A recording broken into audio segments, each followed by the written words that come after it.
네, 자 일단 그 오늘 수요일이고요. 이제 수요일인데 이제 아시다시피 배당락이 27일이 배당락이에요. 배당락.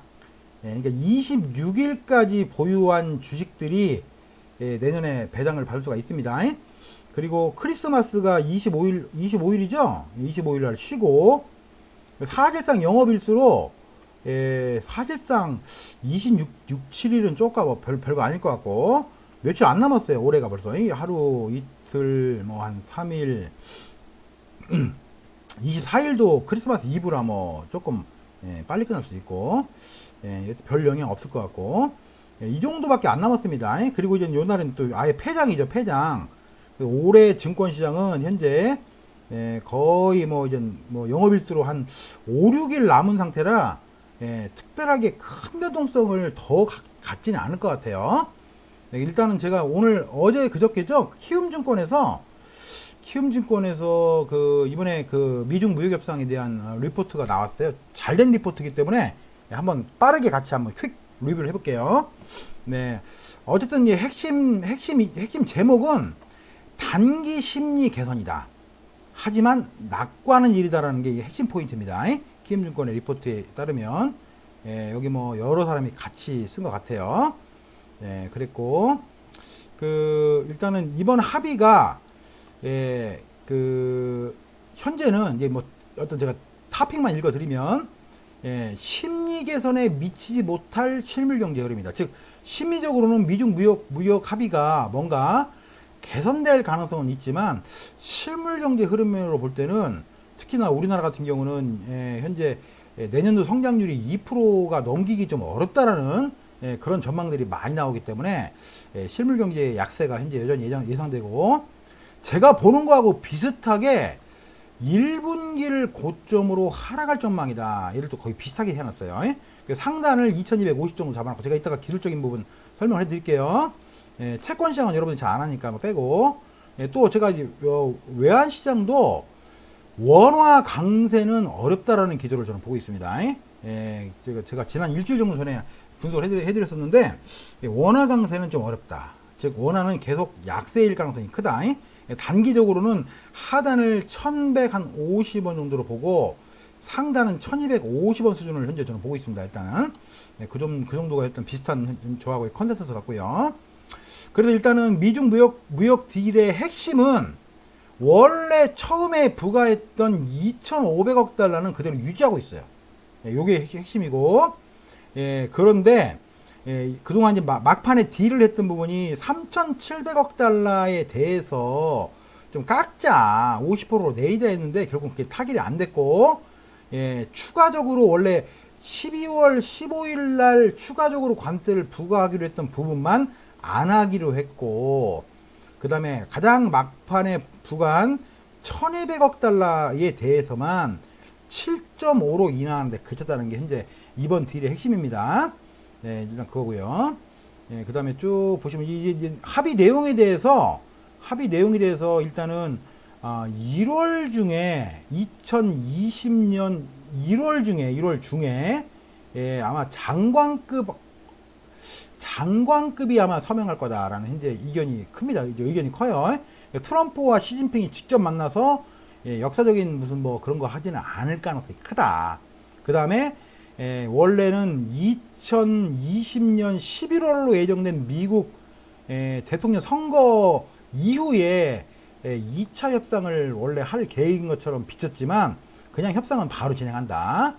아직은 1차도 사인 안 한 상태예요. 따지고 보면요. 그러니까 2020년 1월 중에 사인하고 장관급 사인하고 2020년 11월 정도까지 협상을 하겠다. 이 얘기는 여전히 2020년도에는 또 트럼프의 푸시 작용할 가능성이 크다. 그렇기 때문에 변동성이 꽤 클 가능성이 큽니다. 핵심 아젠다를 잠깐 보면 제가 여러분들 지난번에도 농산물은 뭐 거의 99% 산다. 안 살 수가 없다. 왜? 중국도 필요하니까. 그래서 이제 대두와 돼지고기 등 최근에 중국의 물가를 또 폭등시킨 게 그 돼지열병으로 돼지가 하여튼 수천만 마리가 죽었다는 거 아니에요? 그래서 일단 미국의 그 대두라든가 그 다음에 그 뭐죠? 돼지고기 그거는 매년 한 4, 500억 달러 규모로 사겠다는 건 이미 합의를 했고요. 요건 이미 했고, 환율에 대한 부분은 아직은 퀘스천입니다. 못해서 아직이요. 미국은 환율을 조작하지 마라. 중국은 환율 조작 안 하고 있다. 서로 입장이 전혀 매칭이 안 되고 있는 거죠. 일단 이 부분이 현재는 중요한 또 갈림이고, 또 굉장히 중요한 핵심 아젠다가 이 두 번째예요. 이 IP에 대한 겁니다. 지적재산권. 그래서 일단은 이 미국 애들이 요구하는 거는, 야, 보조금 있잖아. 보조금. 니들이 자꾸 뭐 국영기업에 보조금 주고 하는 것들, 특히나 중국의 2025 제조업 2025를 위시한 보조금 주는 거 없애라. 근데 이건 내정 간섭이라고 아직은 중국은 얘기하는 거예요. 뭐 합법적으로 하고 있는데 이건 내정 간섭이다 얘기하는 거고. 그다음에 지적재산권에 대해서 뭐 윈도우부터 수많은 기술적인 지적재산권을 니들이 그동안 공짜로 갖다 썼는데, 이거 좀 확실하게 미국 중국 법을 바꿔서든 보호 및 법률에 대한 명문화를 요구했는데, 뭐 하여튼 흉내라도 내려고 하는 것 같아 아직은요. 근데 어쨌든 아직은 이것도 완결된 이슈가 아니라는 거. 이거는 앞으로 두고두고 미중 간의 갈등의 핵심 아젠다로 남을 가능성이 크고요. 그 다음에 또 하나가, 뭐 이제 중국 시장 개방하고 이런 부분들은 크게 문제가 없을 것 같아요. 이거는 어느 정도 서로 어느 정도 그 합의가 되는 부분인 것 같고요. 그 다음에 무역 역조 현상 있잖아요. 무역 역조. 예를 들면 중국이 미국에 한 3,500억 달러 상당의 연간 흑자를 기록하고 있잖아요. 그래서 무역 역조를 좀 개선하자. 그래서 농산물도 사가지고 가고, 그 다음에 또 뭐죠?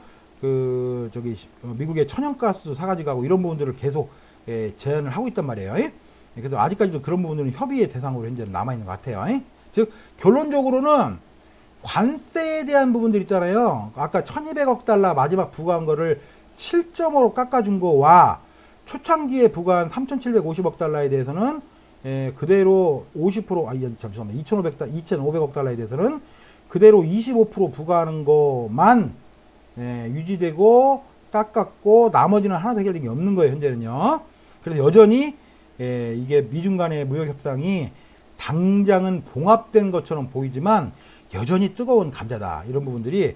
그래서 키움증권의 아까 핵심 테마가 심리는 개선이 됐지만 2% 부족하고, 심리는 개선됐지만 낙관은 일이다라는 게 현재 얘들의 제목인 것 같아요.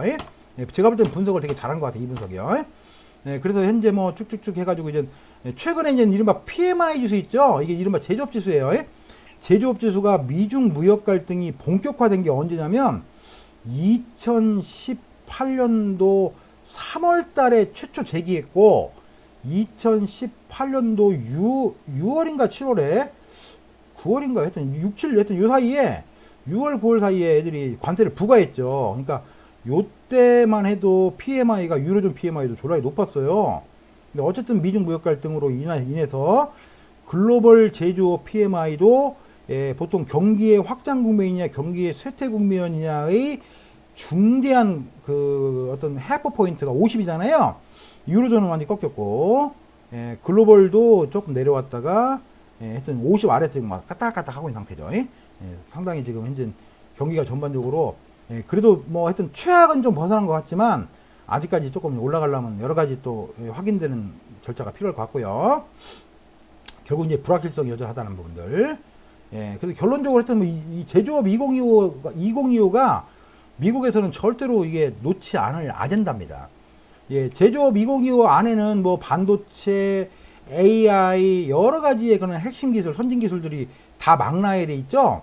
그래서 원래는 중국이 제조업 2025를 중심으로 해서 최첨단 테크놀로지에 진입하겠다는 게 얘들의 목표였단 말이에요. 그거를 미국은 미리 간파해서 한 5, 6년 전부터 결국 한 2018년도니까 한 7년 전부터 제동을 건 거예요.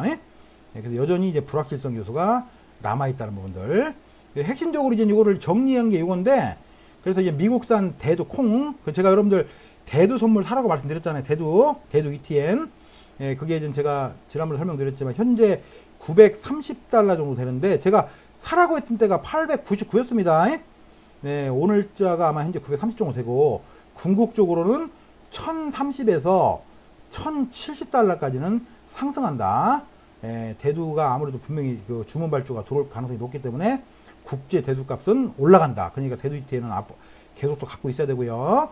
천연가스를 원래는 사기로 중국이 약속했었는데 이 부분은 또 아시다시피 시베리아 그 러시아하고 짝짝꿍하면서 미국 견제체계로 또 시베리아하고 가스관을 또 최근에 또 완성지었죠. 다만 그 완성지어서 그 공급하는 이 캐퍼빌리티가 중국 전체 수요의 10%밖에 충족을 못해요. 그래서 아마도 무역 불균형을 시정하기 위해서는 결국은 천연가스도 분명히 일부분은 중국이 도입할 수밖에 없다. 다만 이 아시다시피 천연가스는요, 이 LNG 이게 내추럴 가스잖아요. 원래는 내추럴 가스를 이 L이 리퀴드잖아요. 리퀴드 즉 이 액화시켜 180도인가 190도인가로 해가지고 액화시키잖아요. 액화를 시켜 원래 미국에서는 지금 우리가 미국산 천연가스가 선물가 얼마 여러분들 2.3불이잖아요. 졸라리 싸요. 근데 이게 액화 공정이 필요하고 그 다음에 다시 중국까지 운반해야 되죠. 이 LNG 선을 가지고 이러다 보면 원가가 한 5불대로 넘어가요. 한 5.5불. 이래서 이제 그 거의 원가 대비해서 한 2배 정도 돼요. 근데 이게 5.5불이 또 비싸냐? 그렇지도 않아요. 국제시대로 보면 아마 파이프라인을 통해서 들어오는 그 러시아산 가격도 비슷합니다. 큰 차 안 나요. 그렇기 때문에 아마 이 무역 불균형을 해소하는 부분에서 미국산 이 에너지도 분명히 수입을 안 할 수가 없다는 부분들, 그런 부분들이 앞으로 조금 더 이제 우리가 갖고 있는 포지션들에 대한 영향을 줄 것으로 예상합니다. 그래서 어쨌든 뭐 그런 내용들을 쭉 정리해서 이게 글로벌 교역량입니다. 리먼 브러더스 사태가 발생했던 2009년도에 글로벌 교역량이 뭐 어마어마하게 하락했다가 이윽고 반등했고, 그리고 무역 전쟁이 본격화되면서 2018년도 19년도에 글로벌 교역량이 상당히 줄었다가 다시 최근에 회복세죠. 이게 얼마나 위로 갈지는 앞으로 조금 더 이제 많이 좀 지켜봐야 되겠죠. 어쨌든 그래도 조금은 긍정적인 부분은 있다, 이런 부분들 이렇게 보고 있고, 우리나라에 대한 부분들을 잠깐 보면, 우리나라가 보시면 수출이 지금 여기 반도체 정점 찍고 나서 반도체 판가가 하락하면서 낸드 플래시하고 반도체 판가의 하락, 거기다가 우리나라의 주요 수출 제품이었던 화학 정유 제품의 하락 때문에 수출이 지금 거의 뭐 한 10몇 개월째 계속 하락이죠. 이 파란색이 수출 곡선입니다. 그리고 경기의 이른바 선행지수라고 볼 수 있는 이 OECD 선행지수가 하여튼 요 판가 하락하면서 계속 꺾였죠. 그러다가 뭐 이번 달에 뭐 조금 뭐 틀었다라는 뭐 분석도 있긴 한데, 아직은 확실하게 선행지수가 위로 틀진 않았기 때문에 아직까지는 우리나라 경기가 여전히 어떤 경기의 회복 속도가 느리거나 불투명하거나 또는 불확실성이 있는 건 여전히 사실이라는 부분입니다. 그래서 2020년도 1분기 이후에는 조금 주가가 또 빠질 가능성이 있다, 이제 그렇게 보는 겁니다. 그래서 어쨌든 뭐 이렇게 요 보고서가 나왔고요. 뭐 제가 큰 얘기는 다 했고요. 자, 그래서 결론적으로 자 현재 일봉으로 볼게요. 일봉으로 보면 자, 제가 지난번에 정확하게 2065를 타겟 포인트를 잡아 드렸었고요. 그리고 2030포인트를 줬었어요. 근데 2050에서 좀 애매한 자리에서 애들이 터닝했어요. 저도 여기까지 예측 못했었는데 2030 수준만 오면은 좋은 자리라고 생각했었는데 거기를 안 오고 위로 돌리면서 우리가 인버스를 다 여기서 다 청산했습니다. 인버스를 청산하고 매수 쪽으로 그 다음에 곧바로 무역합의 타결되고 돌렸습니다. 결론적으로는 현재 아까 키움증권이 본 레벨도 2250이죠. 그 자리가 공교롭게도 코스피의 최고점, 최저점의 정확히 센터입니다. 50%짜리. 그리고 무역전쟁이 발발한 시기가 2018년도 3월이에요. 3월이 여러분 정확히 여기에요. 요때 정확히 무역전쟁이 발발한 거고, 실제로 관세를 부과한 건 2018년도 아마 8월일 거예요. 아마 요 무렵일 거예요. 요 무렵일 겁니다. 그래서 결론적으로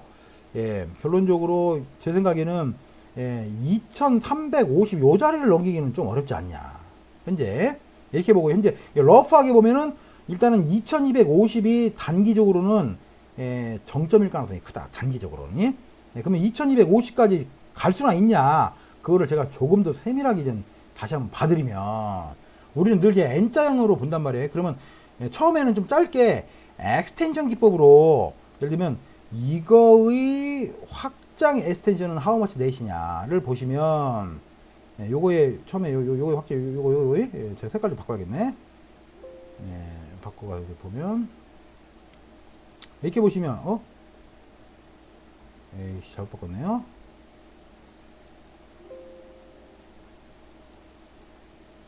네, 일단 시황 설명 드리고 나중에 정보 봐드릴게요. 하여튼 이렇게 보면 이거의 확장값이 2240이죠, 여러분. 2240.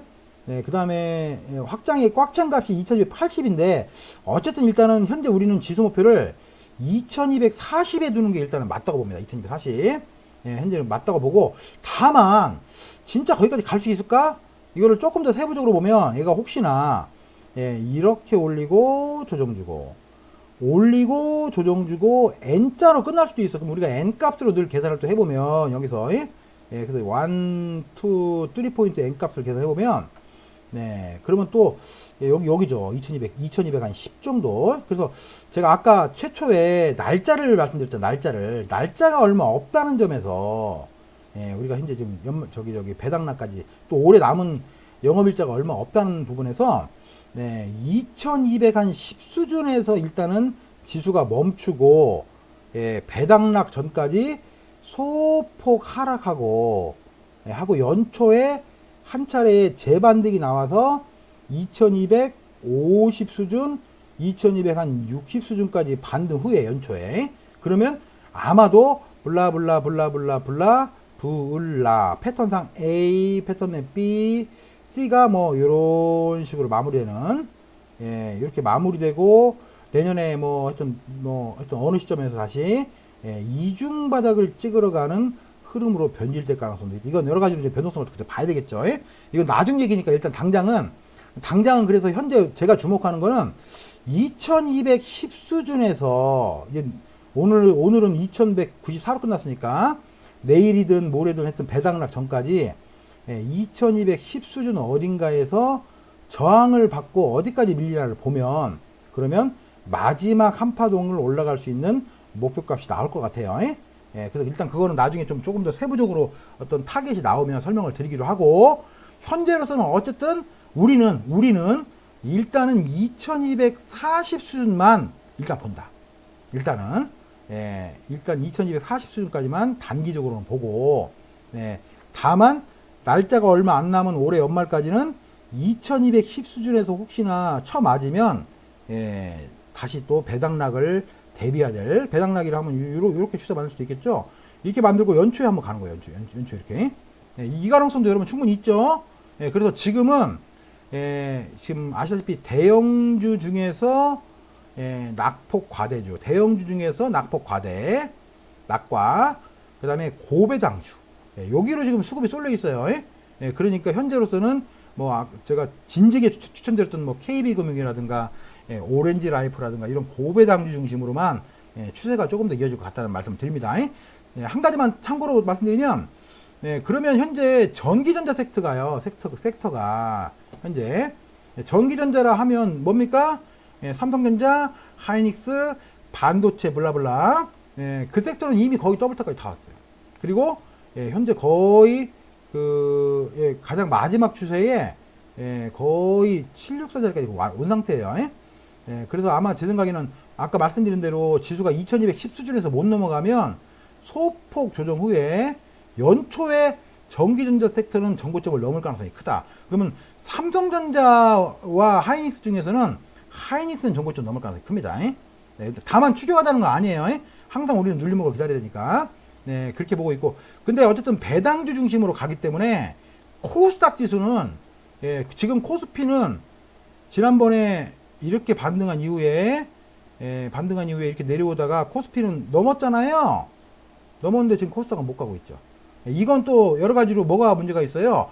코스닥 종목은 이 바뀐 양도소득세의 영향을 또 받고 있어요. 양도소득세. 대주주 요건을 강화해 가지고 15억이던 거를 3억 원으로 낮췄어요. 15억이던 걸 10억 했다가 3억으로. 3억 원 이상 들고 있으면 또 양도세 규정을 받다 보니까 코스닥 중심의 개인들이 많이 갖고 있는 주식들은 대부분 매도세가 나오고 있는 즉 그런 상태이기 때문에 결론적으로는 코스닥 주식들은 뭐 일부 핵심적으로 실적이 우량한 종목들 아니면 추격하면 뒤집니다. 한마디로 지금은 철저하게 혹시 연말까지 장세를 본다면 고배당주 낙폭과대 대형주 중심으로만 보셔야 한다는 말씀을 드립니다. 차후에 또 변화가 있을 때 업데이트 해드릴게요.